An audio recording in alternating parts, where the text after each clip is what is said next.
China, India, Bhutan എന്നിവിടങ്ങളിൽ ചിതറിക്കിടക്കുന്ന ഒരു പ്രത്യേകതരം വിഭാഗക്കാരാണ് ഷെർപ്പകൾ എന്ന് പറയുന്നത്. ഷെർപ്പകളുടെ സഹായമില്ലാതെ ഒരാൾക്കും എവറസ്റ്റ് കീഴടക്കാനും പറ്റില്ല. എവറസ്റ്റിലെ മികച്ച വഴികാട്ടികളാണ് ഇവർ.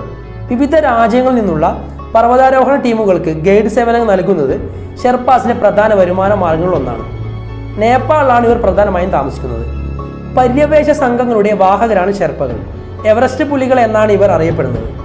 ഷെർപ്പകളുടെ സഹായമില്ലാതെ എവറസ്റ്റ് ആരോഹണം ഏറെക്കുറെ അസാധ്യം തന്നെയാണ്. ഷെർപ്പകൾ ബുദ്ധമതാനുയായികളാണ്. ഇവരുടെ വസ്ത്രവും ജീവിത രീതിയും ടിബറ്റൻ ബുദ്ധമതക്കാരുടെ പോലെ തന്നെയാണ്. ഷെർപ്പകളുടെ പാരമ്പര്യ വേഷമാണ് ചുബ.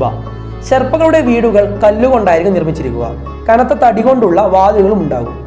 യാക്കുകളാണ് ഷെർപ്പകളുടെ പ്രധാനപ്പെട്ട വളർത്തുമൃഗം.